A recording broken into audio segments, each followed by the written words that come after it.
Good evening, ma'am. Good evening. Can I have your videos, please? नमस्ते ma'am. Namaskar. Very good evening. Oh, good to see you, Sunil ji. Yes, ma'am. Devendra, I hope आत्मन तो दीदी की तरफ से है। Hello Devendra, क्या हाल है? हाँ नमस्ते मैम। ठीक है नमस्ते। मैम। बढ़िया। ऑनलाइन में फिर तो फैसिलिटी अच्छी है। यस हाँ शशि, मैडम, बेड पर सो के आराम से सुनो। Yes Good evening, ma'am. Very good evening. Who is this? Ma'am Shiva. Shiva Avasthi. Shiva, yes. Can I have your video, please? 1 minute, ma'am. Yes. Yes. Yes. Yes, ma'am. It's me. Oh, Namaste. नमस्ते, खुश रहिए। And Shiva and Shashi. Who is Shashi? Switch Good on your evening. video, beta. Yes, ma'am. Shashi Gaur.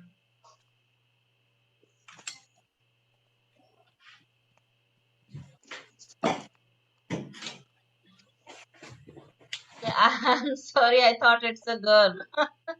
Shiva. Shashi, okay. Yes, ma'am.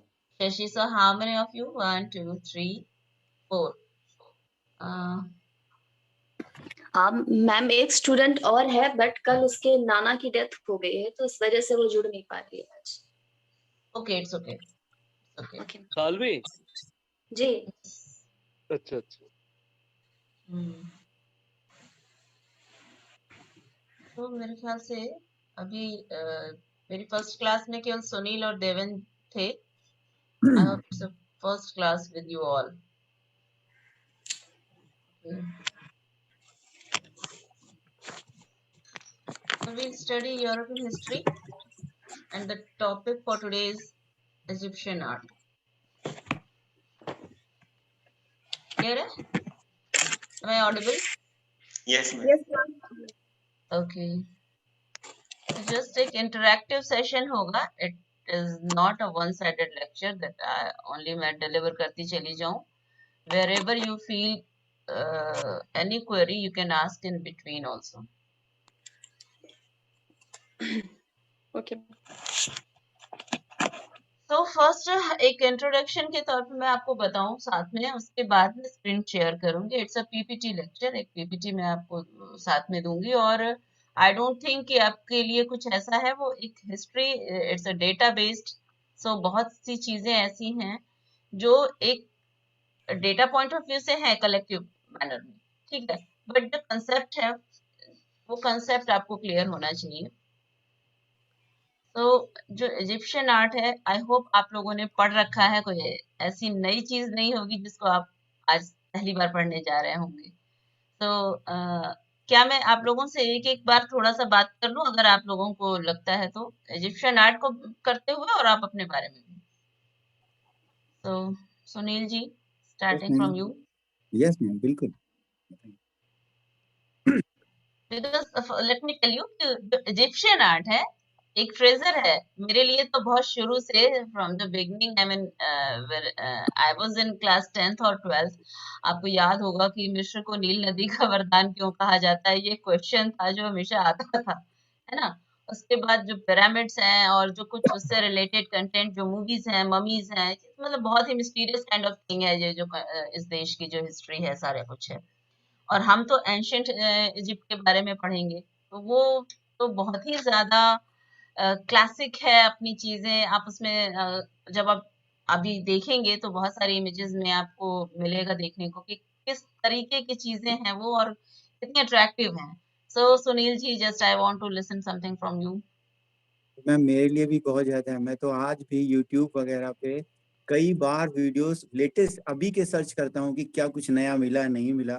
और ma'am सचमुच मतलब उसको आप जितना ज्यादा आप देखेंगे ना, एक वीडियो दूसरा वीडियो और एक से बढ़कर एक सस्पेंस, मतलब ग्रेनाइट को इतना कठोर काट काट के इतनी गुफाओं के अंदर ले जाकर और ममीज को उसमें रखा गया है ना, मतलब बाकी तो चलिए मेटल है, उसको तो ढाल दिया गया, कास्टिंग कर दिया गया, वो एक अलग है, लेकिन मतलब ग्रेनाइट इतने बड़े बड़े, और जो कि सेल्फ इज अ हिस्ट्री, एक मिस्ट्री है कि हाँ, ये अभी भी इट्स नॉट क्लियर, इट्स और नॉट मैम वो क्लियर। भी पिरामिड से अलग, मतलब पिरामिड तो यस, सबके लिए पहुंचे एंड हुए, इनसे ये अलग। स्टोन जहां से कैरी किया गया है बहुत हम्म, ही दूर, हम्म, काफी वो प्लेस इतना नियर बाय में नहीं है, और जिस साइज के पत्थर की बात है वो तो it's a very huge in size. Yes Shashi, what you want to say? Mute yourself, unmute yourself, sorry. Yes ma'am. हाँ, मिस्र के बारे में क्या कुछ आपको आइडिया है, क्या आप कुछ पढ़ा है ऐसा? मैम मिस्र की आर्ट में मैम हमने पिरामिड्स को पढ़ा है कि जो उनके राजाज रहते थे उनको फराह बोलते थे, और उनके अवशेष वो उसमें रख और पिरामिड्स का निर्माण करते थे। और मम्मीज को लेके कुछ ऐसा कुछ भी है, उनका मेन यही फोकस रहता था कि हम इनके अंश को कितने जीवन काल के तक हम इनको संभाल के रख प्रिजर्व सकते कर सकते हैं, right right, good, very good. Shiva, Shiva switch on your video, I don't think कि इसमें कोई प्रॉब्लम है। No, ma'am. Yes, ma'am. हाँ, so it will be more interactive. Okay. एक तो मैम शुरुआत से जैसे थोड़ी थोड़ी चीजें पता चलती हैं, तो एक इंटरेस्ट और जैसे एज अ मिस्ट्री Yeah, पता चलता है exactly. धीरे धीरे। और इसकी मैम अगर हम गौर करें कि ये जो शेप जो प्रयोग किए हैं इन्होंने, चाहे वो क्राउन्स में हो, वो जो ममीज को वो जिससे कवर करते हैं वो चीजें हों, उनकी जो डिजाइन्स है वो भी कुछ ऐसे रहस्यमयी, कहीं पे ज्यादा लाइंस के अंदर लाइंस होती हैं, कुछ प्रतीक जो हैं, तो कुल मिला के इंटरेस्टिंग तो बहुत ज्यादा है। अब चाहे वो पिरामिड हो, ममी हो, या वो जो एक गोल्डन वो खुफरू का प्रतिमा है वो हो, तो मजा आएगा पढ़ने में। It's, yeah, I hope so. Yes, Devendra. हाँ मैम, नमस्ते मैम। हाँ, मैम मैं वीडियो यही ऑन कहना करिए। चाहता, हाँ, करूँ वीडियो? यस, आप 4-5 लोग हैं, मुझे लगता है आप देख के बात करना ज्यादा इजी है बनस्पत, इसमें कि हम ठीक है मैम। ये पता ही नहीं हो कि अगला बंदा ध्यान से पढ़ रहा है या सोया हुआ है। नहीं नहीं मैम, मैं सो के जगा नहीं था नहीं, ना मैम, जग जाइए इसीलिए। इतनी, अच्छा मैम, तो मैं पूरा ये दिन बोलना रहता है चाहता मैम। सोने के लिए, क्लास ही 5:30 हाँ, बजे से है। नहीं मैम वो तो ठीक है मैम, 3:30 बजे तो मैडम मैं स्कूल से ही आया हूँ मैं। इट्स ओके, क्लास तो पढ़नी ही है ना। हाँ, तो मैम ये कहना चाहता था कि हाँ, मिस्र की कला जो थी, मृतकों की कला थी एक तरीके से देखा जाए तो। राइट, एब्सोल्युटली उसमें राइट। उसमें क्या था कि जैसे तूती खामन जो थे वहाँ के हम्म, राजा, है ना, हम्म, तो वो एक क्या कहते थे, जब वो एक्सपायर हो जाते थे तो हम्म, उनको एक लॉन्ग समय तक उनके मतलब साथ में कुछ चीजों को रखा जाता था, जैसे हम्म, मतलब क्या बोलते हैं, ताबूत में वो पिरामिड के अंदर रखे जाते थे। हम्म, इस तरीके से देखने को मिलता है वहाँ के। और जो मैम जो सुनील जो सर बता रहे थे वो भी काफी हद तक जो एक मिस्ट्री बनी हुई है कि एक जो कुंटल कुंटल टन के जो पत्थर हुआ करते थे दूसरे देश से लाकर नावों से लेकर आया करते थे, और उनको हम्म, किस तरीके से ऊपर तक चढ़ाना और उतारना बहुत डिफिकल्ट था। और उन्होंने कोई टेक्नोलॉजी नहीं थी मैम उस समय पे जो उन्होंने ये काम किया, यस एब्सोल्युटली। है तो ना। ये एक रहस्य बना हुआ है मैम, बहुत देखने चलते को हैं मिला है। हम लोग, हाँ मैम जिस ठीक जिस है। सभी लोग जिस रहस्य के बारे में इतने क्यूरियस हैं, एंड एवरीबॉडी इज मतलब talking about the things, so we'll see together. Actually there was a problem with my system. I couldn't add some videos, but there are many images related with the content, so you'll enjoy, I hope. So let me share the screen first. So how can I share the screen, Atman? Can you hear me? It's disabled. Ma'am, they will make you a host, then you can, Huh. yeah. Kindly make me host, please. जी Atman. Madam, class ले रही है।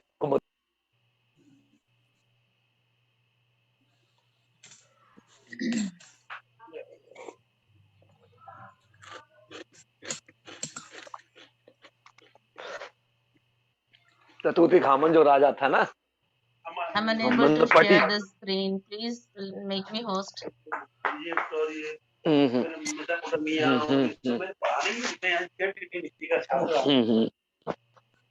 जो कि पिछली बार तो देवेंद्र ही मिले थे, देवेंद्र और सुनील ही क्लास में मिले थे। Who's talking?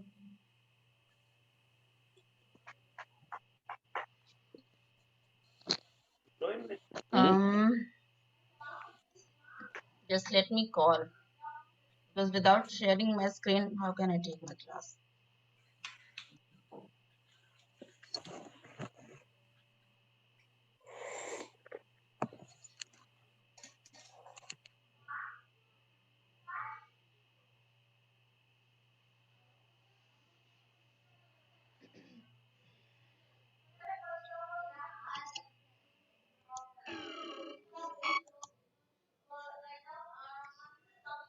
Called.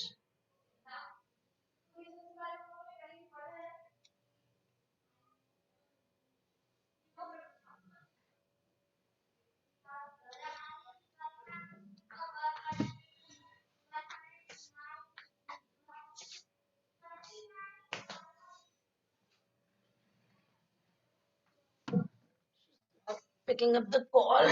How can I share?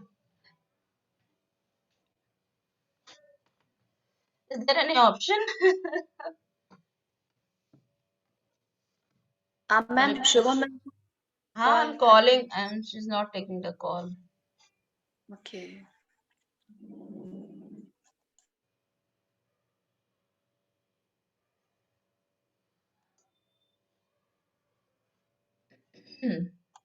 Atman.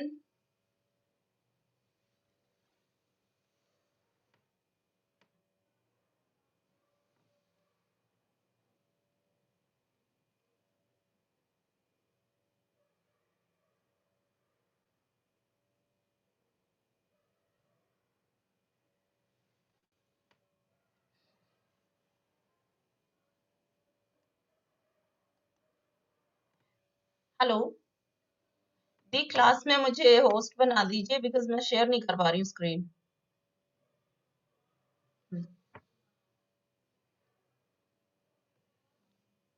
मैं तब से आत्मन आत्मन कह रही हूँ कोई।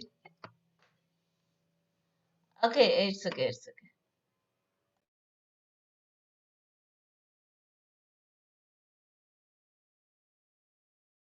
I did it.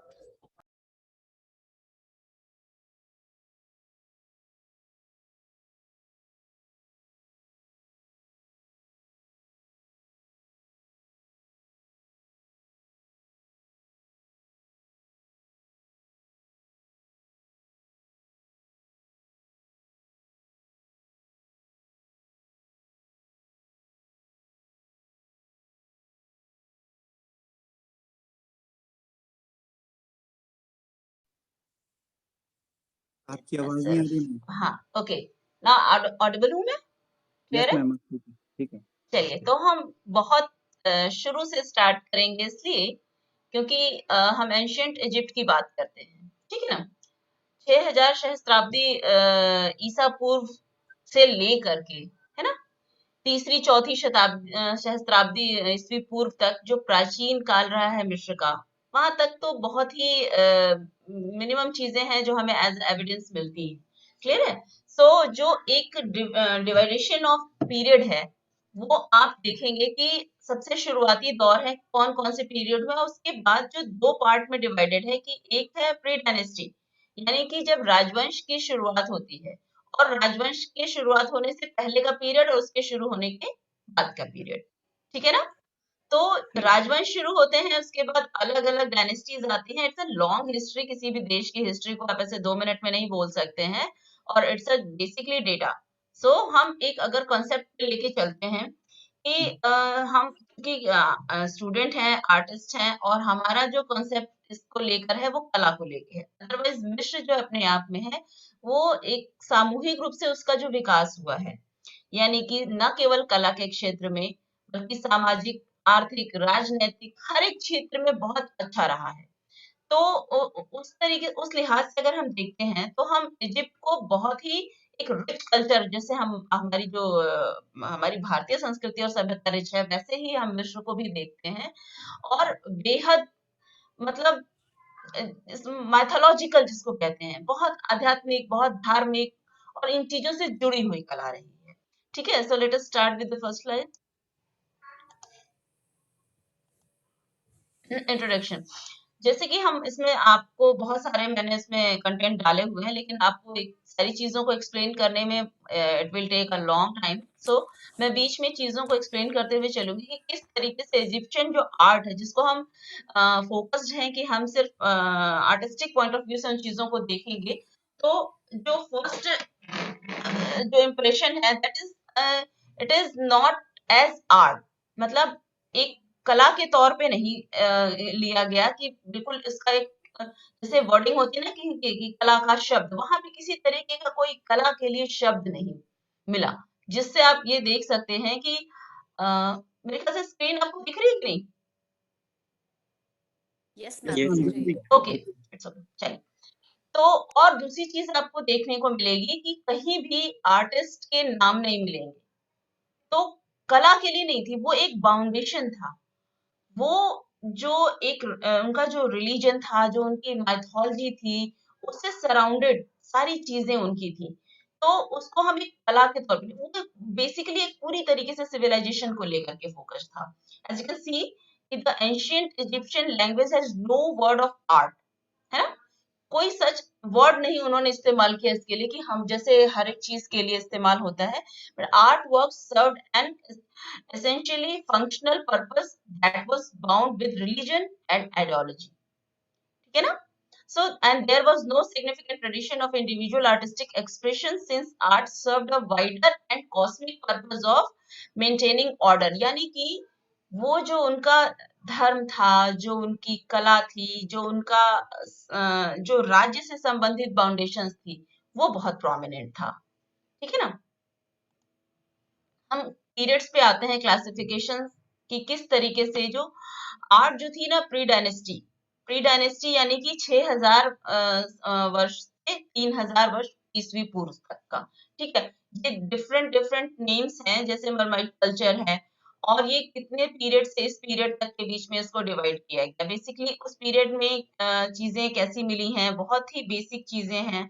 ठीक है, the culture has strong connection to the Pioneer culture as well as the Levant. People lived in small huts, produced simple undercoated pottery and had stone tools. जिस तरीके के ये सैंपल्स मिले हैं, इनसे ही ये सारी चीजों का हम देखते हैं कि जो डिस्क्रिप्शन होता है, वो पुरातात्विक चीजें जो मिलती हैं, वो हमें ये बताती हैं कि पर्टिकुलर उस पीरियड में क्या चीजें हमें थी और कैसी मिली, है ना। केमिकल रिसर्चेस हमारे बहुत पुराने समय की चीजों को खोजने में बहुत मददगार होता। उन चीजों के उन इन्वेंशंस ने हम लोगों को बताया है कि पर्टिकुलर उस पीरियड में किस तरीके की चीजें थी और कैसा समाज था। सी Badarian culture from 4400 to 4000 BC is named for Badari site near Deir Tasa. और ये चूंकि इस तरीके के पीरियड जो डिवीजन है, इसको मैं ऐसे आपको बोलूंगी तो may be you can not learn it, और ये सारा डेटा अगर आप कहेंगे तो मैं आपको चीजें शेयर भी कर दूंगी फर्दर, बट बेसिकली चीजें मैं कुछ दिखाना जो चाहती हूँ उसको मैं एक्सप्लेन करूंगी जरूर। नेक्स्ट जो है ये 4000 से 3000 BC तक का है कल्चर। इसमें आपको इमेजेस दिखाई दे रही होंगी।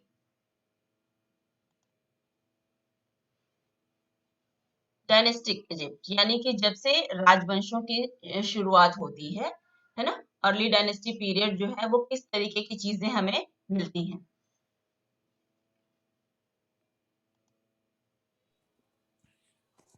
आपने पढ़ा होगा जब आप अपने चैप्टर्स में देखते होंगे, तो ये जो वर्गीकरण है उसमें पुराना राज्य और नया राज्य, बेसिकली जो प्रोमिनेंट काम हुए हैं वो इस पीरियड के ही काम है। ठीक है, ओल्ड किंगडम में आप जो पिरामिड्स की बात करते हैं, ये उस पीरियड की ही बात है। जिस समय ये ओल्ड किंगडम पुराना राज्य जो कि 2000 से 1580 या 950 सॉरी 2600 से 2180 BC तक का पीरियड माना गया है, इसमें ही पिरामिड्स की परिकल्पना और उनका निर्माण हुआ है।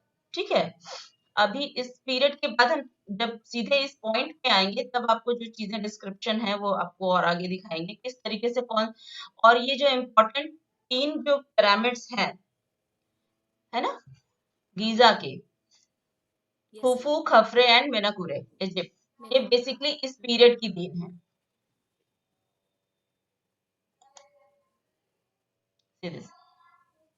मध्य राज्य 2055 से 1650 बीसी तक के बीच में है।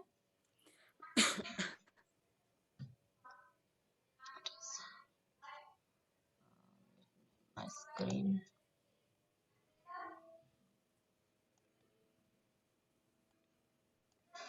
ये जो टॉम्ब आप इस तरीके का इंटरनल हिस्सा जो आपको दिखाई दे रहा है, बेसिकली जब हम चित्रों की बात करते हैं बेसिक और हम लोग पेंटिंग को फोकस्ड हैं, तो आर्किटेक्चर का मिलना बहुत आसान होता है, स्कल्पचर का मिलना भी बहुत आसान होता है, क्योंकि ये परसिस्ट करते हैं in comparison to paintings. Paintings की भी ये सरफेस की वॉल है, तो यहाँ पर ये आपको सुरक्षित दिखाई दे रही हैं, और चूंकि ये बहुत इंटरनल पार्ट में बनाई गई थी, लाइक जो ममीज जहाँ पे दफनाई जाती थी, उस एक कक्ष को ये लोग डेकोरेट करते थे। और संबंधित जो चीजें आपने देखा होगा कि इसमें चित्राक्षर लिपि, यानी कि जो इनकी जो लिपि है वो चित्रों के सिंबल्स को लेकर के बनाई हुई लिपि होती है। वो उसमें आप देखेंगे कि वो एक बहुत डीप हिस्ट्री है, उसका उसका एक पूरा स्टडी है जिसमें आपको हर एक सिंबल का अलग अलग मीनिंग आपको देखने को मिलता है। ठीक है ना। और ये पर्टिकुलर जो रूम है ये सरपुत का है। ये इजिप्ट में जो installation wall is based in the service of state space of the Elephantine and Nekhbet, इसको नेबुरे नखत कहते हैं। और ये इसके अंदर ये जो पेंटिंग है ये मेरे ख्याल से इस समय लार्ज नहीं हो पाएगी, अदरवाइज नेक्स्ट उसमें दिखाऊं मैं आपको। तो हम पेंटिंग्स को इन्हीं स्पेसिफिक जगहों पे देख पाते हैं। अदरवाइज आर्किटेक्चर तो इतना मजबूत है कि आप देख रहे हैं कि 6000 साल, 4000 साल, 3000 साल, इतने हजारों साल की हम बात कर रहे हैं और वो अभी भी स्टेबल है। जबकि बहुत सारी हमारी अत्याधुनिक तकनीक आने के बाद बनाई हुई बहुत सारी बिल्डिंग्स, बहुत सारे स्ट्रक्चर्स को आप देखते हैं कि धराशायी होने में समय नहीं लगता। वो भी तब जब चीजें आपकी प्रोटेक्टेड उसमें होती हैं। और जिस हम पिरामिड की बात कर रहे हैं वो बिल्कुल खुले आसमान में, धूप, हजारों साल की धूप, बारिश, पानी सभी चीजों में है, लेकिन उसमें उसका कोई भी प्रभाव नहीं दिखता। जिसमें हम 7 वंडर्स की बात करते हैं उसमें सिर्फ और सिर्फ पिरामिड्स ही ऐसे हैं इजिप्ट के जो शेष हैं, अदरवाइज जो वंडर्स थे बहुत सारे ऐसे हैं जो ऑलमोस्ट खत्म हो गए हैं, डिस्ट्रॉय हो गए हैं। तो जब हम इसमें कंपैरिजन करते हैं तो पेंटिंग्स भी एक बहुत ही शॉकिंग है ये चीज कि कितनी इनका जो मेथड था, इनका जो कलर्स का एप्लीकेशन था, हाउ रिच इट वाज, है ना। कि आप आज की डेट में आप देखिए कि चित्रों का चरण होना बहुत ही इजी है, क्योंकि उसको अगर एटमॉस्फेयर एडवर्स मिला तो इमिडिएटली वो चीजें आप देखेंगे डिटोरिएट होने लगती हैं, खराब होने लगती है, क्षरण होने लगता है उनका। ठीक है ना। yes, तो these are some wall structures जो कि उस पैनल के अंदर मिले हैं, इस पीरियड के हैं। ये हिस्टोरिकल पीरियड है, इनको अगर मैं रीड करूंगी तो शायद ये चीजें आपके लिए भी रीड आप भी कर सकते हैं। It is not that difficult. Now the point is कि आप स्फिंक्स की बात आती है, आपने देखा होगा कि गीजा में भी जो पिरामिड है वहां एक स्फिंक्स भी है, बहुत ह्यूज साइज में, यानी कि जिसमें मनुष्य का सिर और बाकी का शरीर शेर का माना गया है ना। ये the so called Hycosis sphinx are particularly मेरा वीडियो यहाँ से है।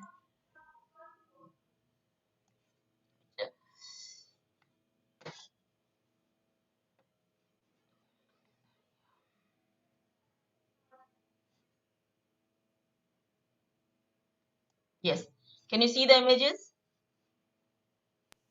Yes ma'am. yes, ये वो इमेजेस हैं, ये चीजें जो कि म्यूजियम्स में प्रिजर्व्ड हैं और अच्छे से संभाल के रखी हुई हैं, इसलिए आपको ये सब चीजें दिखाई दे रही हैं यहाँ पे। ये म्यूजियम के रेफरेंसेस हैं, दो it is very small in writing but you can not read, even I can not read. New kingdom ना अमरना, यानी कि जो एक डायनेस्टी थी आर्कियोलॉजिकली उसमें वर्क बहुत अच्छा हुआ है, जो बहुत सारे इमेजेस उसमें मिले हैं वो उस पीरियड में बहुत सी अमरनाथ द बेसिक। एक तो ये इसको स्मॉल कैसे करें,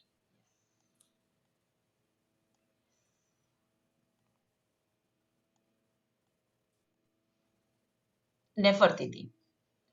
नेफरतिति रानी थी और बहुत ही फेमस इनका ये बस्ट जो है आप देख रहे हैं, it is very much famous.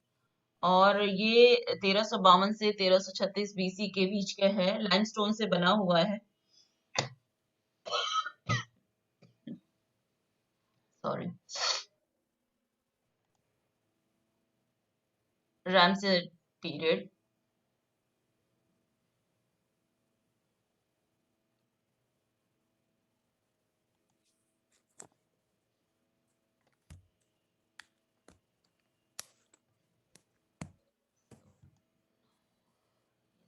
Late period में ये स्टेच्यूज हैं जितने, तो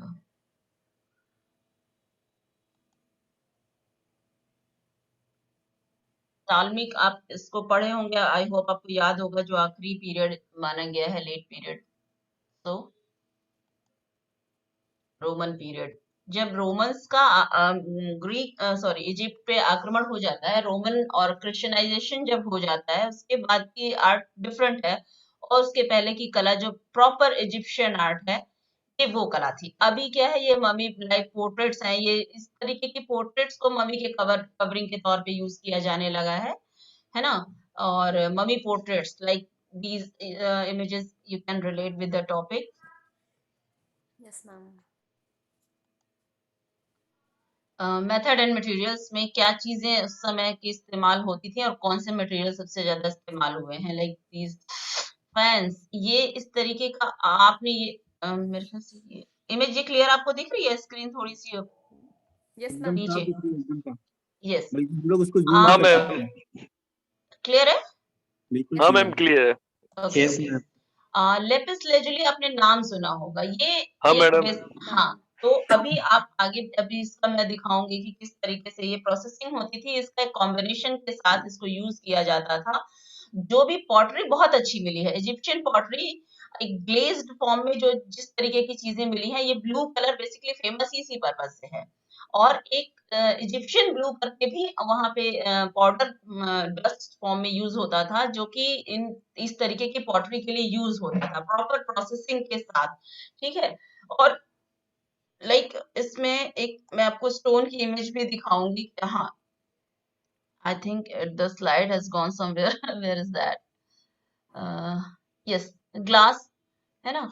बहुत सारे मटेरियल के साथ साथ जो ग्लास की चीजें बनी थी, something like this, if you are able to see this image.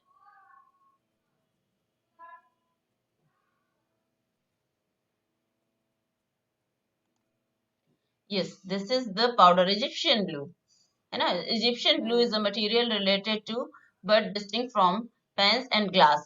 जो आपने अभी देखा फैंस एंड ग्लास पे जो मटेरियल यूज होता है, उससे ये बिल्कुल डिफरेंट मटेरियल होता है। और ये quartz and alkali lime and one और मोर कलरिंग एजेंट्स, ये मिला करके चीजें बनाई जाती थी, जो कि पॉटरी में यूज की जाती थी। ये मटेरियल्स हैं कि क्या चीजें बनी हैं और किस मटेरियल और मेथड को इस्तेमाल किया गया है। राइट। मेटल, ऑब्वियसली मेटल बहुत तरीके के यूज किए गए हैं। आप देख सकते हैं कि जो तूतनखामेन का जो मिला हुआ है कॉफिन, वो गोल्ड का है ना। गोल्ड तो सबसे मतलब एक्सपेंसिव था ही, लेकिन iron, copper, silver, different type के जो मेटल्स होते हैं, ये सभी उस समय इस्तेमाल किए गए हैं। और ना केवल, मैंने कहा शुरू में ही कि आप इजिप्ट को अगर देखते हैं, तो वो केवल कला के क्षेत्र में नहीं बल्कि हर एक क्षेत्र में उन्होंने बहुत ही जिसको सर्वांगीण विकास करना कहते हैं ना, किया है। तो आप अगर किसी साइंटिफिकली जो उनका जो एक्सपेरिमेंट्स थे, या मेडिकल फील्ड में जो उनका इम्प्रूवमेंट था, वो जो उनके इन्वेंशंस थे, और मेडिकल जो उनकी ट्रीटमेंट की जो जितनी मेथड्स थे, वो बहुत रिच थे।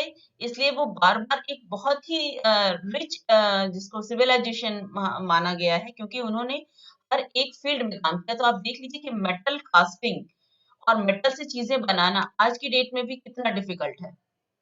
जो लोग इस कल्चर से जुड़े हैं उनको पता होगा कि कितना ये डिफिकल्ट होता है मेटल को कास्ट करना और उसको उसके चीजों को ढालना बनाना। अगर इमेजेस आपको कुछ दिख रही होंगी, you can see how difficult it is in for nowadays also. Wooden, बहुत सी जगहों पे वुडन चीजें मिली हैं। दो बहुत सारी जगहों पे जो वुडन चीजें थी वो टर्माइट्स की वजह से बहुत सारा खराब हो जाता है, क्योंकि वुड भी बहुत ज्यादा सिक्योर और प्रिजर्व नहीं किया जा सकता।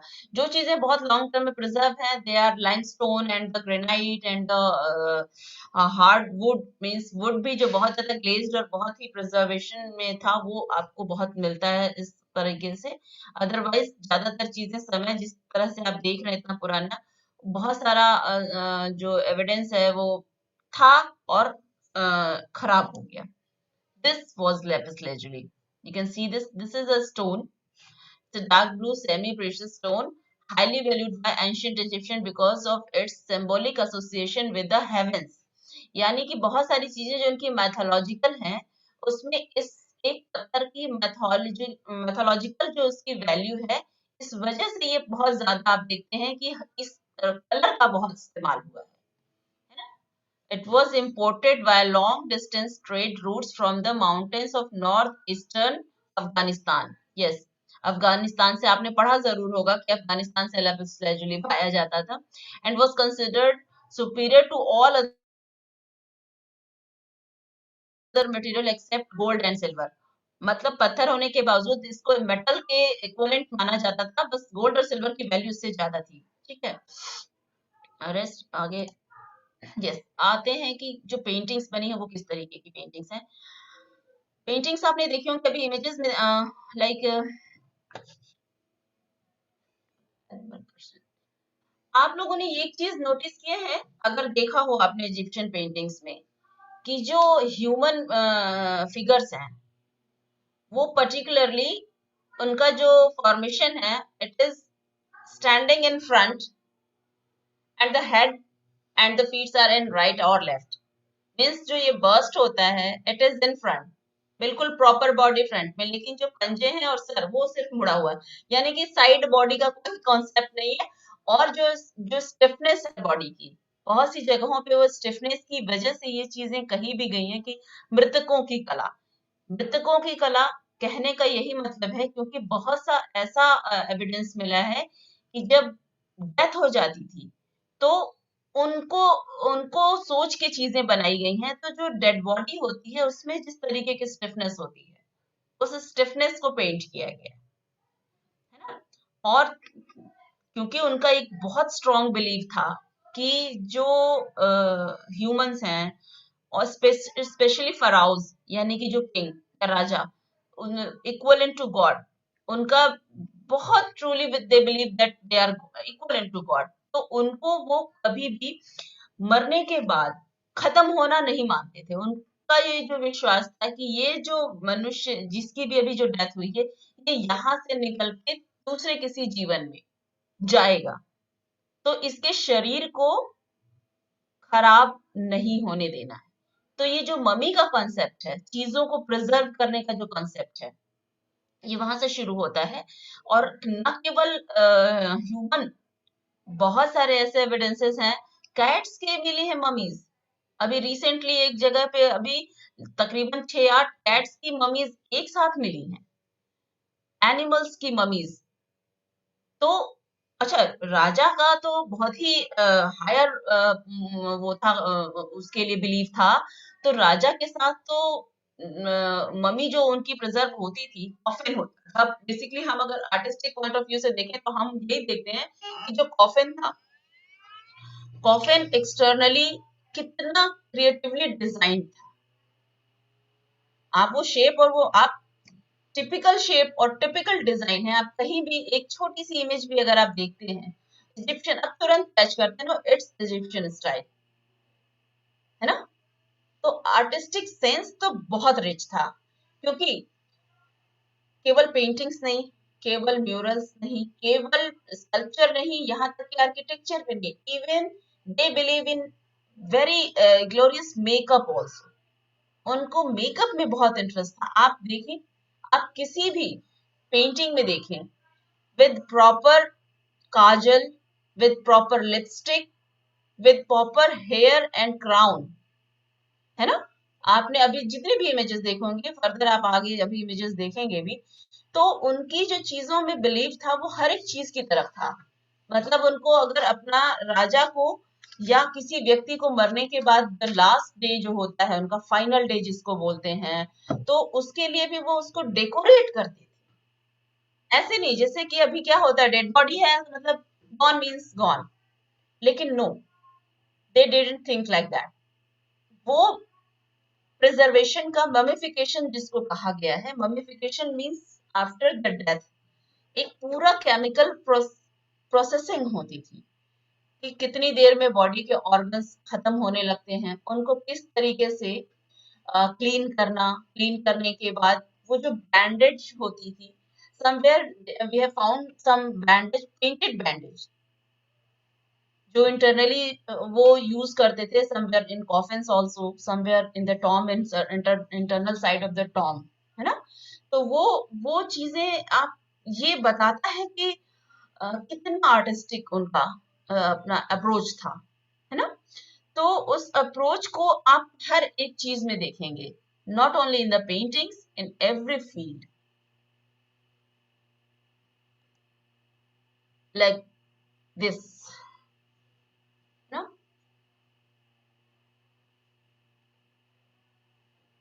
और अभी कुछ जो नए इन्वेंशंस हैं, ये जितने फिगर्स हैं, जितने हैं, ये हल्के, मतलब जिस तरीके से इनका जो प्रोसेसिंग थी, इसमें ये एम्बोस्ड लाइंस भी आपको दिखाई देती हैं, क्योंकि अभी केवल ये कलरिंग है।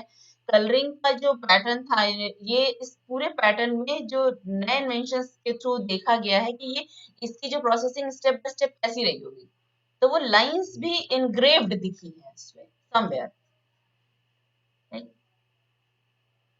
तूतन खामीन की जो टॉम्ब है उसमें देखिए ये पेंटिंग्स हैं, ये नेफरतिती के टॉम्ब में है।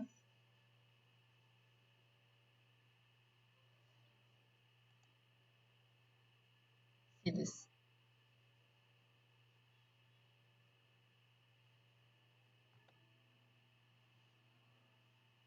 क्योंकि ये पार्ट्स हैं और ये मेरे ख्याल से किस तरीके से इसको प्रिजर्व किया गया है, इसलिए इस तरीके से इमेजेस हैं। मतलब अगर आप ये देखें, truly it's a rich artistic culture, क्योंकि कितना डेकोरेटिव है।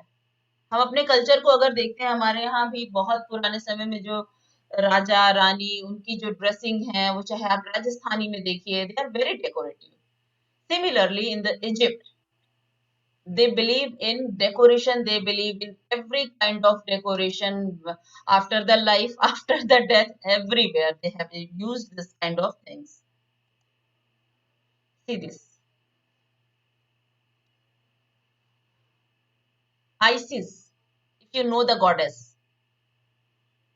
ये जो देवी है, वहां पे जो मैथोलॉजी है वहां की, इजिप्शियन मैथोलॉजी में जो देवी मानी गई हैं, इनको जीवन की, इनको उपजाऊ होने की, मतलब जो जो जमीन उपजाऊ जो होती है, इनको Isis, goddess of fertility, goddess of mortality, यानी कि एक बहुत बहुत सारी स्टोरीज हैं there are.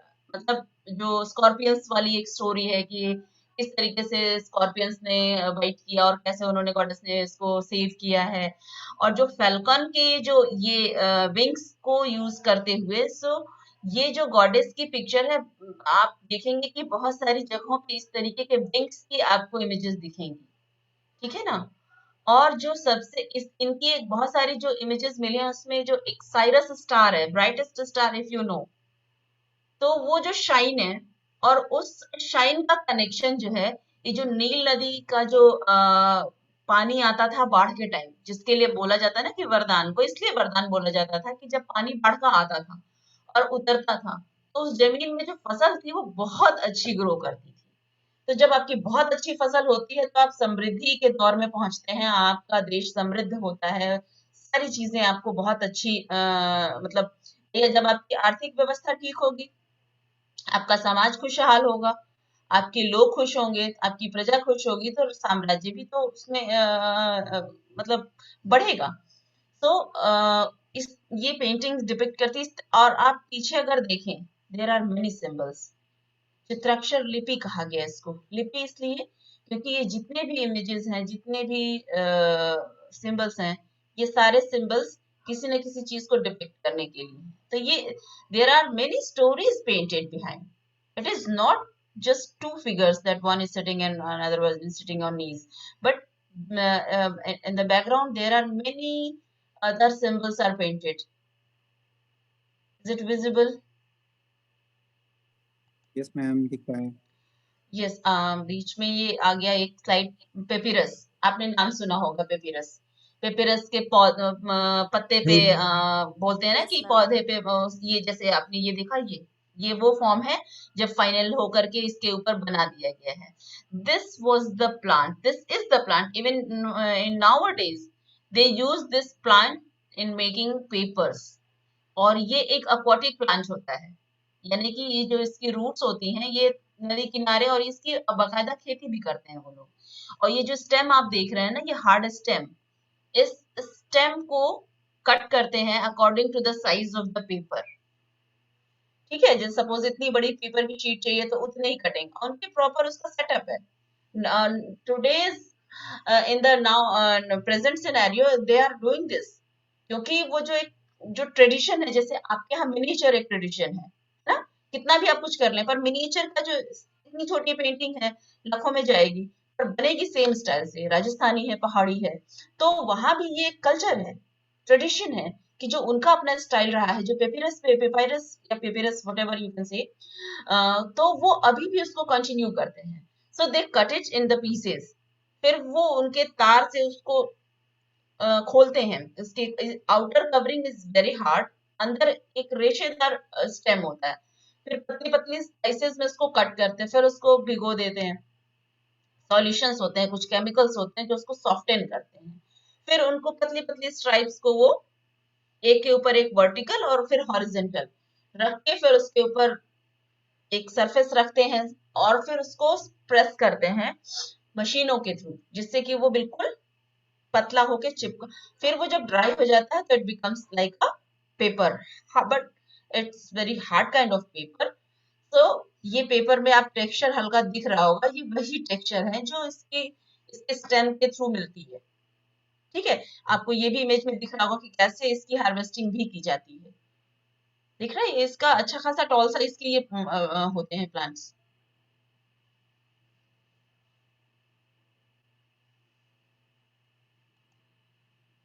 Now the sculptures,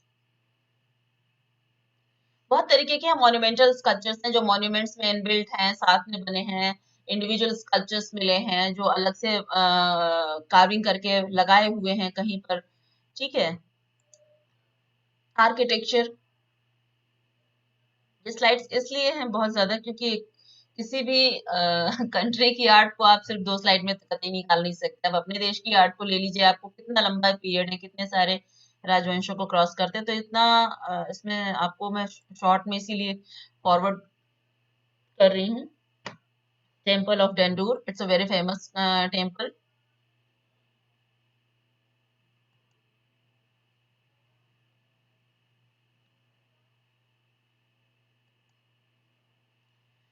Well preserved temple of Isis from Egypt is an example of Egyptian architecture and architectural sculpture. ISIS को आप देखेंगे, बहुत अच्छी जो उसमें स्टोरीज हैं, जो मैथोलॉजिकल रीजंस और हिस्ट्रीज उसके पीछे से बताई गई हैं, and you can see this, ये बहुत ही अच्छी कंडीशंस में है इस समय आज भी। Now the pyramids, the biggest mystery, है ना। So these are the pyramids of Giza, Khufu, Khafre और औकुरे। नाम भी बड़े थोड़े डिफिकल्ट से हैं इनके। Now this is the pyramid of Menkaure, pyramid of Khafre and great pyramid of Khufu। जो सबसे बड़ा पिरामिड है that is of खुफू। ठीक है ना। एक ये आपको इसमें डायग्राम सा दिख रहा है कि इसके जो चैम्बर्स हैं, इंटरनल चैम्बर्स, इसको किंग्स चैम्बर, इसको क्वीन चैम्बर, और there are many other things they are still searching now. और जैसे कि एक स्टोरी है कि एक समय पे एक बंदा जो है वो वॉक कर रहा होता है और वहां पे उसको एक जैकॉल टाइप का कोई एनिमल दिखता है, उसको वो भगाने के लिए वहां पे उसने उसको पत्थर दे मारा, और वो जैकॉल क्या होता है ना, वो उसमें एकदम से घुस जाता है। मतलब पिरामिड के अंदर उसको एक जगह पे होल रहता है, फिर वो उसमें से तो उसको लगता है कि ये कहाँ चला गया, तो और जब उसने झांक के देखा कि यहाँ पे कहाँ गया, तो उसको ये दिखाई दिया कि इसमें तो मतलब अंदर जाने का भी रास्ता है, because it's a very simple structure, है ना।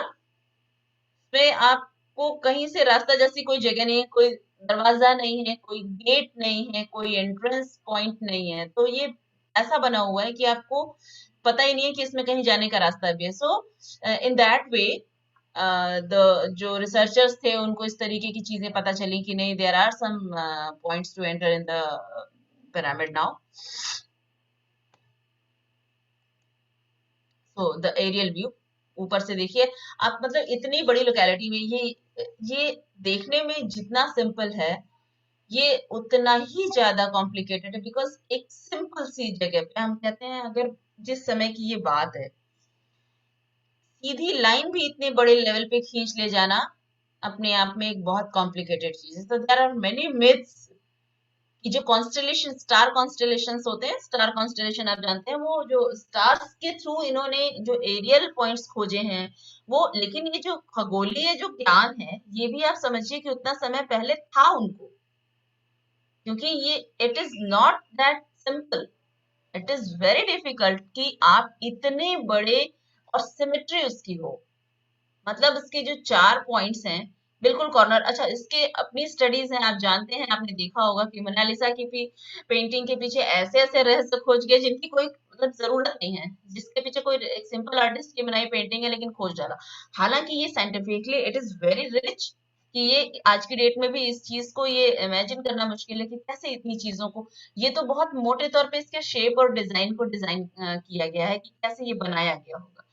उसके बाद जो प्रोसेसिंग है, जो मेकिंग है इसकी, वो कितनी डिफिकल्ट रही होगी, because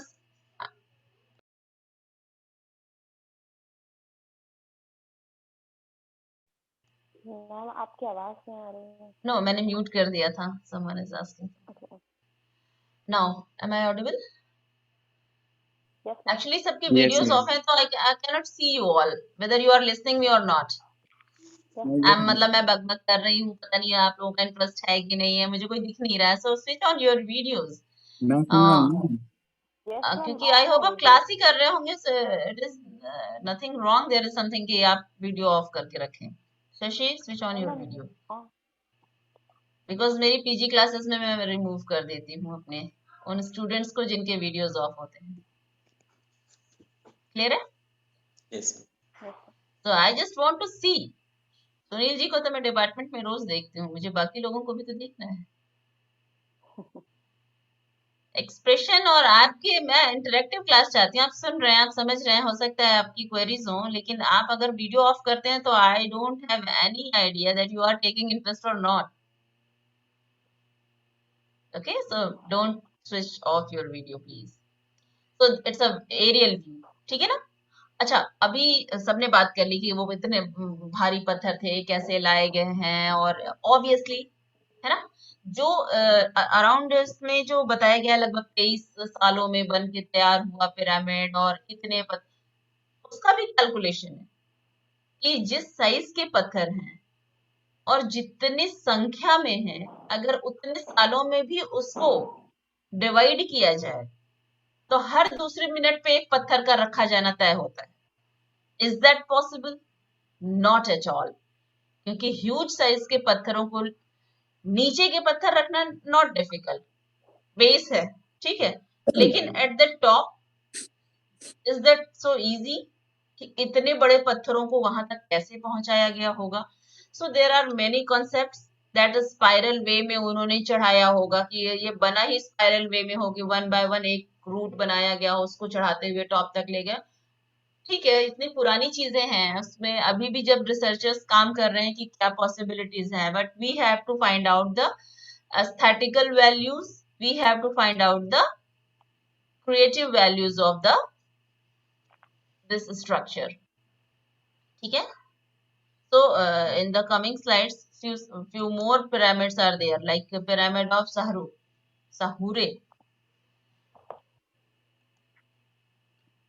Djoser. They are not exact like pyramid. Giza का पिरामिड ही सबसे बड़ा है और एक्चुअल जो शेप पिरामिड जो फेमस है वो उसी के शेप की वजह से है। अदरवाइज क्या है, जो आप मम्मीज की बात करते हैं, इट इज नॉट लाइक कि केवल उस पिरामिड के अंदर है, नो, गीजा से far away in the valley of Kings underground बहुत सारी चीजें मिली। जो तूतनखामेन की जो आप बात कर रहे हैं, उनकी जो कॉफिन है वो वहां से मिले हैं और अभी भी रिसर्चेस उस पर चल रही हैं। बिकॉज किसी भी चीज का मिल जाना इज नॉट इम्पोर्टेंट, उस चीज को प्रिजर्वेशन के साथ निकालना और उस चीज को क्लियर करना। क्योंकि हमें नहीं लग रहा ना कि जैसे मिट्टी के ढेर में कोई चीज पड़ी तो हमने चट हाथ डाला उठा लिया। आर्कियोलॉजिकल पैटर्न ये नहीं है। आर्कियोलॉजिकल तो ऐसा है कि आपके जो ब्रशेस होते हैं उससे भी सॉफ्ट ब्रश होता है जो धूल भी हटाएगा तो क्लीन करेगा उसको, कि वो ऐसे नहीं निकाल सकते। So there are many teams continuously working in that valley.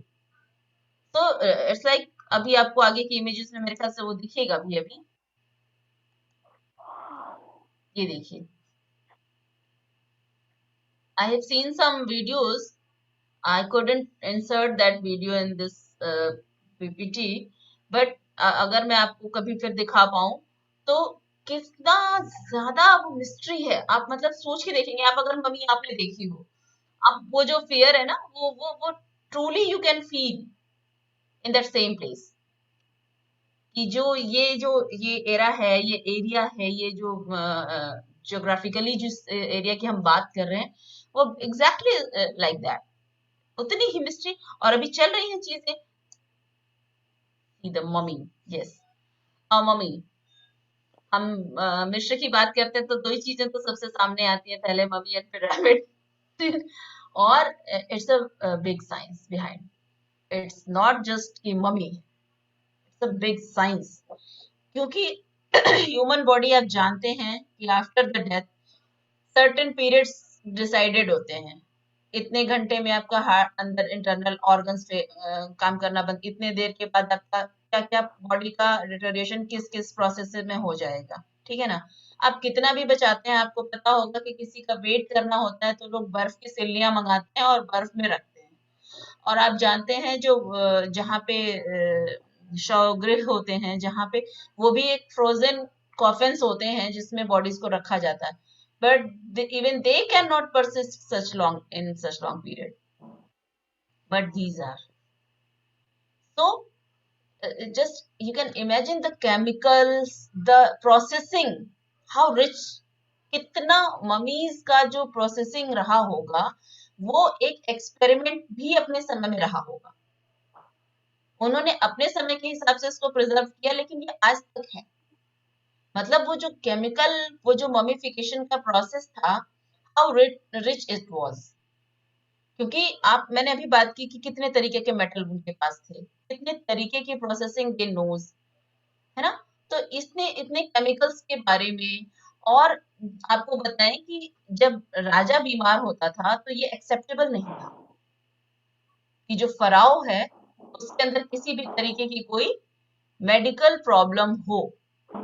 तो वो जो मेडिकल सर्जरीज होती हैं और जो बहुत डिफिकल्ट सर्जरीज होती हैं, लाइक ब्रेन सर्जरी, इसके भी एविडेंस हैं कि वहां पे उन्होंने समय में ब्रेन सर्जरीज की। इवन आप देखते हैं कि जो बोन फ्रैक्चर्स होते हैं, उनके लिए उनके डिफरेंट उनका था कि वो किस तरीके से बोन्स को भी सर्जरी और उनके थ्रू वो कनेक्ट करते थे। एक जगह पे तो ऐसा मिला है एक लेडी का पैर जिसपे कि अंगूठा जो है वो चमड़े से रिप्लेस किया, बनाया हुआ है, इट इज नॉट रियल। मतलब जो उसका थंब है वो तो आर्टिफिशियल है, made of leather and something stitched kind of. तो इस तरीके की चीजें वो कर लेते थे और इतने पुराने समय की बात हो रही है ना।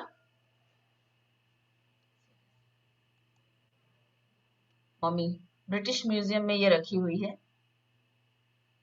क्योंकि ये बैंडेज एक कोटिंग बैंडेज की होती थी, तो मम्मी का मतलब बॉडी वैसी ही फॉर्म में नहीं है, बॉडी का जो पूरा प्रोसेसिंग हो जाने के बाद एक उस पे बैंडेज की रैपिंग होती थी। और आपने देखा होगा थोड़ी कॉमिक और इन चीजों में कि वो मम्मी रैप का भूत भी जो होता है उसका मम्मी के सराउंडिंग में एक रैप होता है, पूरा व्हाइट कलर की बैंडेज जो होती है। So it is the same thing. भाई हम अपनी हिस्ट्री और इन चीजों को ही तो कॉपी करते हैं। See this bandage, painted mummy bandage I was talking about few moment back. ये हमारे यहाँ कोलकाता के म्यूजियम में रखी हुई एक इजिप्शियन ह्यूमन ममी है, may be imported from the Egypt. See this graph of mummification. ठीक है, सारे ऑर्गन्स क्लियर होते थे, ऐसा नहीं है कि ऑर्गन्स के साथ मम्मी किए जाते थे, इंटरनल ऑर्गन्स को क्लीन भी करते थे, वो क्लियर भी करते थे और तब प्रिजर्व करते थे।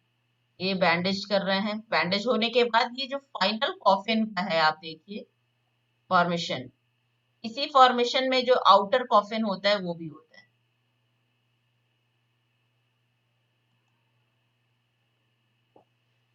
Characteristics of ancient Egyptian art. Anonymity means कि आर्टिस्ट के नेम नहीं मिलते। देखिए ancient Egyptian artist rarely left us their names. मैंने शुरू में ही सबसे पहला रीजन बताया था कि उस समय तक इंडिविजुअल आर्टिस्ट की कोई एग्जिस्टेंस नहीं थी, कि आर्टिस्ट आप हैं और आप अपने लिए आप अपनी इच्छा अनुसार कोई काम कर रहे हैं। वो एक कलेक्टिव मैनर का वर्क होता था और आर्टिस्ट की तरह काम ही नहीं करते थे। वो आर्टिस्टिक वर्क जरूर था, लेकिन उनका जो वर्क था वो पूरी तरह से रिलीजियस और माइथोलॉजिकल जो फाउंडेशंस होती हैं उसको फॉलो करते हुए होता था। ठीक है, सिंबोलिज्म एज यूजुअल, बहुत सारी चीजें आप देख रहे हैं। ये बेसिकली बैकग्राउंड, ये जो आप ह्यूमन फिगर देख रहे हैं, these are the figures, but the in the background many things are painted in the symbols. और ये पूरी तरीके से स्टोरीज हैं जो डिपिक्ट करती हैं कि पर्टिकुलर किस मोड में किस चीज से रिलेटेड ये स्टोरी। अगर आप एक एक पेंटिंग की प्रॉपर स्टडी पे जाएंगे तो आप पाएंगे कि किस तरीके से ये पेंटिंग्स किस किस पर्पज से बनाई गई है। और ये क्राफ्ट वर्कर्स की है, आप देखिए इसमें लिखा हुआ भी है, depiction of craft workers in ancient Egypt. किस तरीके से क्राफ्ट वर्कर अलग अलग चीजों पे काम कर रहे हैं। Is it visible? Yes ma'am. Yes ma'am.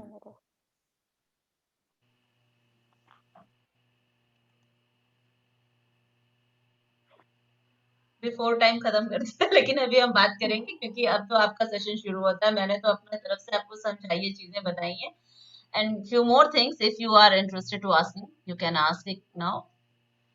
तो मैम यहाँ पे जितना सिरेमिक का वर्क मिला है ना और जो मेटल वर्क मिला है, उसको जब अभी हम फोटोग्राफ्स में देख रहे थे तो वो लग रहा था जस्ट लाइक किसी शोरूम से, वो भी कोई बहुत ही हाई फाई शोरूम में कहीं रखा हुआ कुछ। एग्जैक्टली, अभी आप देखते हैं, आप चले जाएं किसी भी एक्सपो में, आपको वहां पे जिस तरीके की चीजें मिली हुई हैं, आपको लगेगा कि ये आप इमेजेस में देख रहे हैं, रिप्लेसमेंट है केवल। तो द लेवल ऑफ क्रिएटिविटी और नॉट ओनली द लेवल, देखिए किसी चीज को बना देना इज नॉट डिफिकल्ट, वो बनाए रखना इज डिफिकल्ट, है ना। आपने किसी चीज को फॉर्म कर लिया, सपोज आपके पास कोई भी मटेरियल है, लाइक क्ले है, इफ यू हैव, आपने क्ले से बनाया, बना दिया आपने, द वेरी नेक्स्ट डे और after 2-3 days it will have a crack, आ जाएगा, क्योंकि आप सिर्फ बना रहे होते ना, आपने उसकी प्रोसेसिंग को नहीं फॉलो किया होता है। आपको लगता है कि ये क्ले है, मुझे इस चीज को फॉर्म कर देना है, बट आफ्टर सम टाइम आपको लगता है कि ये चीज नहीं, ये तो इसकी प्रॉपर प्रोसेसिंग, यानी कि इसके अंदर वायर होना चाहिए था, इसका एक पूरा अंदर बेस होना चाहिए था, इसको हमको मिट्टी को दबा दबा के लगाना चाहिए था, और कटिंग होनी चाहिए थी, हर रोज उसमें स्प्रिंकल करना चाहिए था पानी, ये हुई प्रोसेसिंग। तो उतने पुराने समय में प्रोसेसिंग का भी लेवल रहा है। अच्छा, हमने ऐसे बात करी सिर्फ 1 घंटे के अंदर, तो हमने किसी देश की कला को बहुत मोटे तौर पे जाना कि ये पीरियड्स थे, इस पीरियड में ये काम हुआ। लेकिन जब उस चीज को जीते हैं, उस लंबे समय काल को जीते हैं, तो बहुत से बदलाव होते हैं। ऐसा नहीं है कि एक बार में ये मास्टरपीसेस तैयार हो गए होंगे। इनकी एक लंबे समय की प्रोसेसिंग हुई होगी, चीजें खराब होती हैं, फिर आप सीखते हैं, फिर और इन्वेंशंस होते हैं, है ना। जैसे आवश्यकता आविष्कार की जननी है कहते भी हैं, वो हर एक जगह फॉलो करते हैं कि जब चीज खराब होती है तो आपको लगता है नहीं इसकी वजह से खराब हुआ, now I have to apply this method, ठीक है ना। सो अजंता की अगर हम बात करते हैं, कहते हैं पेंटिंग्स हैं 10 इसमें इतनी गुफाएं, 30 गुफाएं हैं, उसमें से 6 गुफाओं में पेंटिंग मिली। अरे भाई 600 साल लगे हैं। It is not a simple process, and especially in the field of art it's not simple कि किसी दिन आप आज बैठे, आपने कोई काम नहीं किया है, will you make masterpiece? Not at all. It will take time, so it's a gradual process, but हम जो बार बार एक बात कहते हैं कि it's a very rich civilization, rich civilization इसी टर्म्स में कहा जा रहा है कि उन्होंने हर एक क्षेत्र में बराबरी से प्रगति की है। किसी पर्टिकुलर जैसे होता है ना, किसी एक ही फील्ड में काम कर रहे हैं, जैसे रोमन्स थे, आप आगे पढ़ेंगे अभी, हो सकता नेक्स्ट चैप्टर कल हम आपके लिए ग्रीक का डिस्कस करेंगे कल। अभी कंटिन्यूअस 3 डेज की क्लासेस है मेरी, so tomorrow we will discuss about Greek. और मैं स्टॉप शेयर कर दूं कम से कम। ओके, तो ग्रीक, और उसके बाद हम आपको यूरोपियन ही जो फेज है उसको कवर करेंगे कमिंग लेक्चर्स में। I don't think I can take more lectures because बहुत और चीजें आ रही हैं। सो आगे के 2 लेक्चर्स तो अभी कंटिन्यूएशन में रहेंगे। So tomorrow we will discuss Greek. बट अभी जो हम बात कर रहे थे, जैसे अभी बात कर रहे थे, थोड़ा सा बीच में आया और छूट के चला गया, लाइक मेकअप की बात कर रहे थे, है ना। आपने अभी सारी पेंटिंग्स देख ली, आपने सारे स्कल्पचर्स देख लिए, कॉफिन्स भी देख लिए। कॉफिन्स के जो कवर्स थे, यानी कि जो आउटर है बॉडी पूरी, उसका भी आप देखिए कि मेकअप हुआ है पूरा।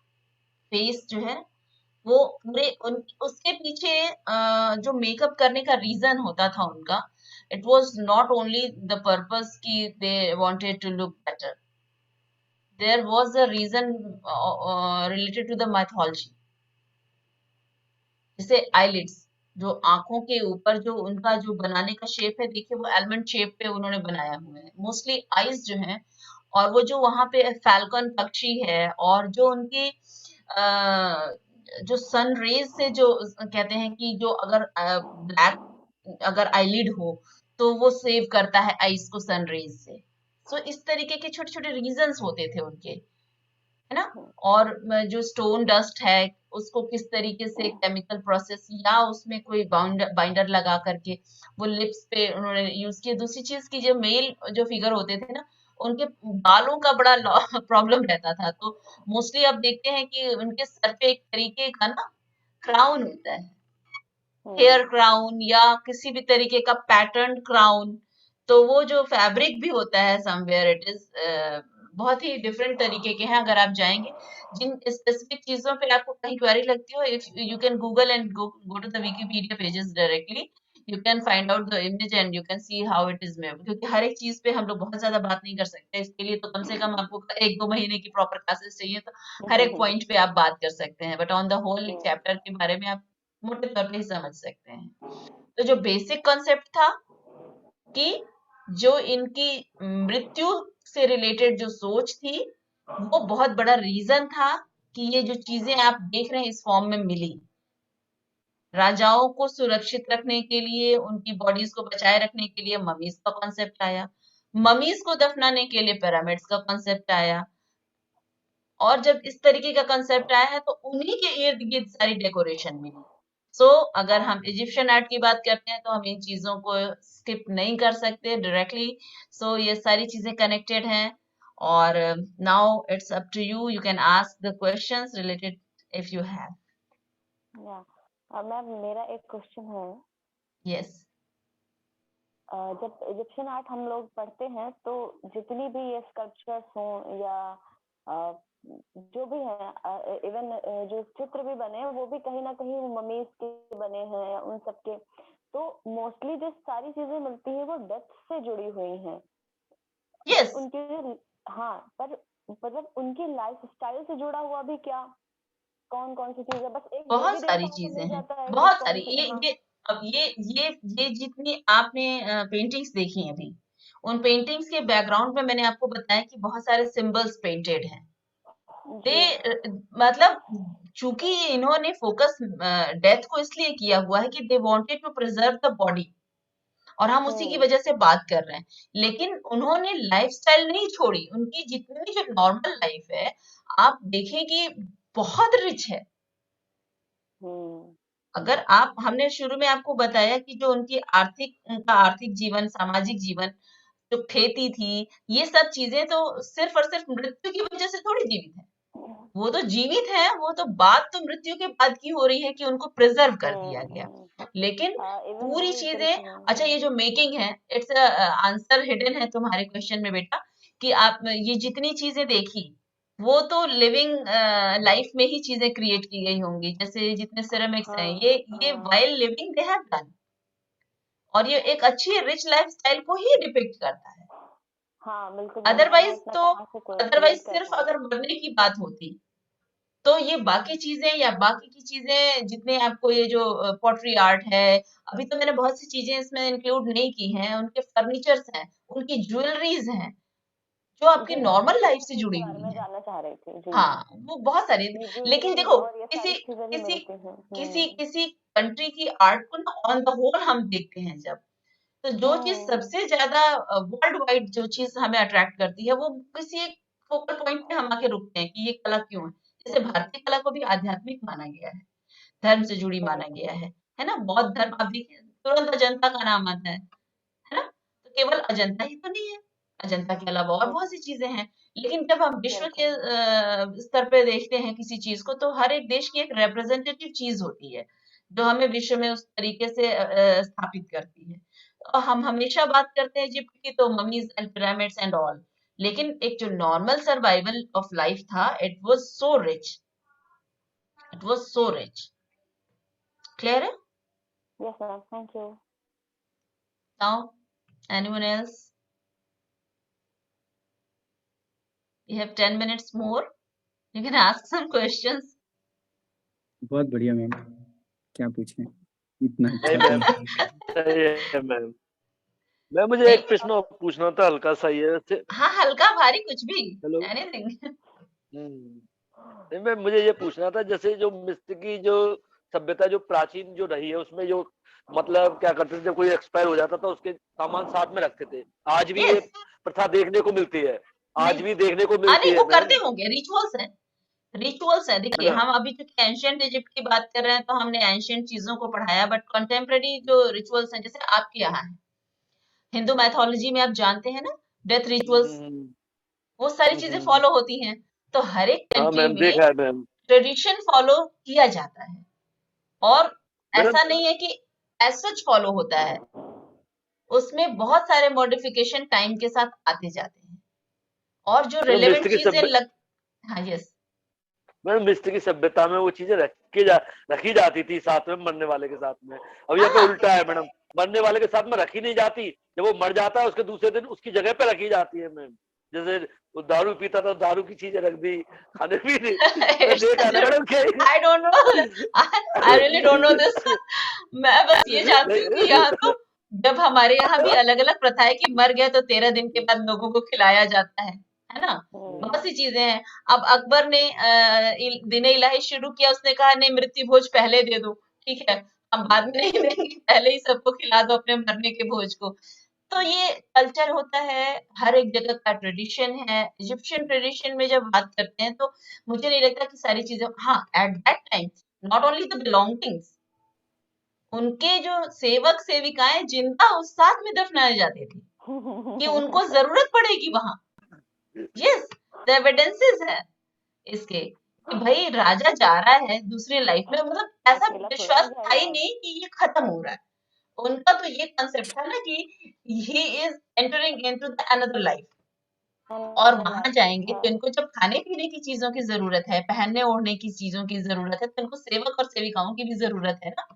सो ये भी एक मैम एक पैटर्न चीज और था। बताइए, यस, मैम एक चीज और बताइए, सिंधु घाटी सभ्यता और मिस्र की सभ्यता में ज्यादा अंतर है? मैं दोनों एक दूसरे के पूरक लगती है, मतलब नहीं इक्विवेलेंट नहीं, है मैम। डिफरेंसेस तो बहुत हैं। अंतर देखिए है। पुरानी सभ्यताएं हैं पर नदी सभ्यताएं हैं, अलग एक चीज अलग कॉमन है, है तो। नहीं मैडम, सिंधु घाटी सभ्यता है, वहां पे नदी भी जो घाटी मैडम सभ्यता। संस्कार थे मैम, वहां पे भी जो संस्कार थे मैडम वही थे कि कोई मर जाता था तो उसके साथ में भी कुछ चीजें दफनाई जाती थी। सिंधु घाटी सभ्यता मैडम कहीं कहीं देखने को ही मिला है, हम्म। तो नहीं, ज्यादा हम अंतर ये कहाँ है मैम? डिनायल नहीं है किसी भी चीज का पूरी तरीके से। पहली चीज तो हाँ। ये है कि किसी भी सभ्यता में ऐसी चीज नहीं है कि जो विश्व से बिल्कुल इतर है या किसी और प्लेनेट की है सारी इसी पृथ्वी की। भौगोलिक रूप से कुछ चीजें बड़ी कॉमन होती हैं, जैसे कहा गया है कि नदी सभ्यताएं है ना, यहाँ इंडस वैली जो है सिंधु नदी की वजह से है, और वहां पे नील नदी की वजह से। तो नदियों के किनारे इसलिए सभ्यताएं डेवलप होती थी कि पानी जो है वो खेती के लिए सबसे एसेंशियल चीज होती है, और उस समय नदियों के किनारे होना इसके लिए बहुत जरूरी था, क्योंकि पानी को आप नहीं ले जा सकते थे जैसे आज के समय में है कि नहरें और बहुत सारी चीजें बनाई जा चुकी हैं पानी ले। तो नदियों के किनारे डेवलप होने का मतलब ही यही था कि जो खेती किसानी और पानी की रोजमर्रा की जरूरत हो वो पूरी होती रहे। तो ये चीजें तो कॉमन है कि भाई नदी घाटी सभ्यता है सिंधु घाटी की वजह से, सिंधु नदी की वजह से, वहां नील नदी की वजह से है। तो मैडम सभ्यताओं में फर्क। ज्यादातर जितनी भी सभ्यताएं हुई है मैम, वो नदियों के सहारे ही पनपी हैं, क्योंकि उनसे देवेंद्र, उनसे योर नेटवर्क जीविका इज का आई एक होप डाउन। साधन था मैम। तो जीने का साधन ही ना होता मैम। ऑब्वियसली हेलो, पानी बहुत तुम्हारी आवाज, इंपॉर्टेंट है। Yes, your voice was cracking. मेरी आवाज हाँ अभी बैकग्राउंड क्लियर है, में। अभी क्लियर है, हाँ अभी मैं क्लियर वो है। यही कहना चाह रहा था कि नदी के माध्यम से जो सभ्यताएं पनपी हैं, ज्यादातर वही नदियों के किनारे ही पनपी हैं सभ्यताएं। Yes, the same I was saying. The same क्योंकि आई अगर वाज नदियां ना सेइंग होती, कि अब यस, मैंने जो कहते हैं कि सिंधु घाटी सभ्यता जो है वो सिंधु नदी की वजह से ही पनपी है ना, क्योंकि वह पार के लोग सिंधु को हा का उच्चारण इस तरीके से, वहां के यहाँ के लोगों को इस तरीके से बोलते थे। तो ये मैम आज ज्यादातर से नहीं है ये हाँ। चीजें, क्योंकि हम आप देखते हैं, हम अगर अपनी संस्कृति की बात कर लें तो हमारे यहाँ भी सब चीजें पूजनीय है प्रकृति में। जल, वायु, अग्नि, आकाश, सूर्य पूजनीय है कि नहीं है बताइए। ये सभी क्षेत्रों में आप सिंबल्स में भी देखते हैं कि इनको सिंबल की तरह यूज किया गया, और जितने भी देवी देवता है कहीं ना कहीं इन सिंबल्स का यूज किया जाता है। तो जो चीजें प्रकृति से मिलती थी हमें, यानी कि जो डायरेक्ट नेचर से कनेक्टेड हम होते थे, तो इंसान जब भयाक्रांत होता था, यानी अब बहुत पहले की बात अगर करें जब चीजें एस्टेब्लिश नहीं थी, तो लोग जब भय से कांपते हैं ना तो पूजा पे आते हैं, है ना। भय बिन होत न प्रीत, नॉर्मल सी लैंग्वेज आज की डेट में भी कह दी जाती है। लेकिन जब प्रकृति से इंसान डरता था भयावह रूप से, बेसिकली डरने वाली बात तब नहीं होती ना जब प्रकृति नॉर्मल रूप में है। डरने वाली बात तब है जब एक्सट्रीम पे चली जाए, एक्सट्रीम गर्मी, एक्सट्रीम बारिश, एक्सट्रीम स्नो। तो जब प्रकृति से लोग डरते थे तो उन्होंने उसको पूजना शुरू कर दिया। और आप जानते हैं विश्व में कहीं भी नहीं लेकिन भारत में नदियां पूजी जाती हैं, गंगा को माता ही कहते हैं, गंगा को पूजते हैं, ठीक है।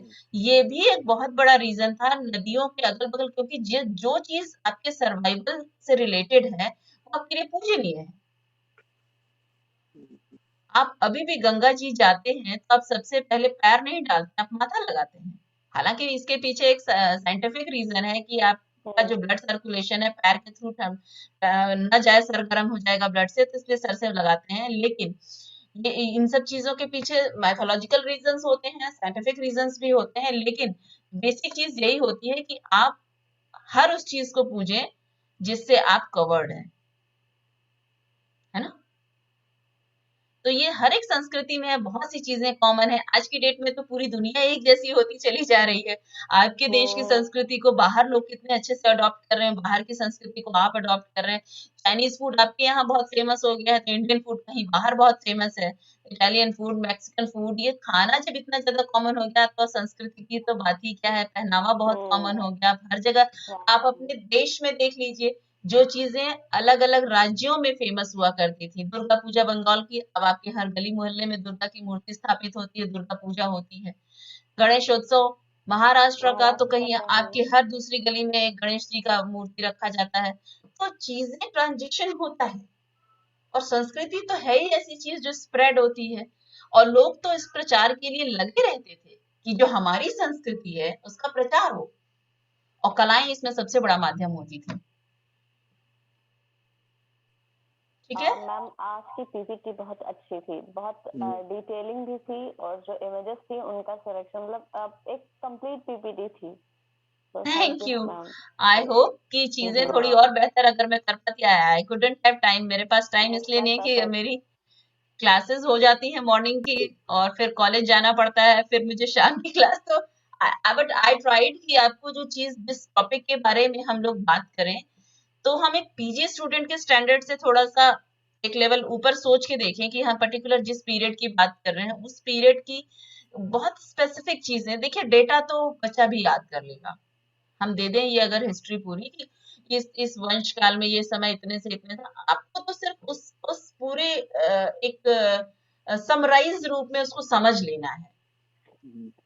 कि आपसे कहा जाए कि सिर्फ एक पेज में आप मिस्र की कला के बारे में लिखिए, तो आपको वो एक पेज कम पड़ जाए मोटे तौर पे लिखने में केवल, है ना? Yes ma'am. तो इस तरीके से चूंकि अब ये रिसर्च बेस है, हालांकि बहुत सी चीजें हैं, अभी ये पीएचडी के तो टॉपिक्स ही नहीं होने चाहिए थे, बट ठीक है, आप अगर आप पीएचडी के लिए भी पढ़ रहे हैं तो किसी भी देश की, हम लोगों ने अगर इजिप्शियन आर्ट को पढ़ा है तो उसके भी एक रिसर्च की वैल्यू थी कि नए जो उसके एस्पेक्ट्स हैं, जो नई चीजें आ रही हैं, नई चीजें जुड़ रही हैं, उस एंगल से भी उस चीज को आप देखें, है ना? क्योंकि हमेशा चीजें ऐसी नहीं होती। आप रिसर्च कर रहे हैं, सर्च नहीं कर रहे हैं। रिसर्च मीन्स जो चीज खोजी जा चुकी है उसको ही आपको खोजना है, यू आर डूइंग रिसर्च। तो रिसर्च का मतलब ही है कि जो चीजें आपके सामने हैं उनको नए तरीके से, नए एंगल से, नई दृष्टि से, नए पैरामीटर से आप देखें, है ना? भले ही वो यूरोपीय कला है, मिस्र की कला है, आपने कभी इस नजरिए से नहीं देखा जैसे आज देखा, तो दोबारा आप पढ़ेंगे तो शायद इससे बेटर और चीजें आपको मिलेंगी, है ना? तो वो मैम एक शेर है ना, स्पिक्स। हर आदमी में होते हैं 10-20 आदमी, जिसको भी देखना हो कई बार देखिए।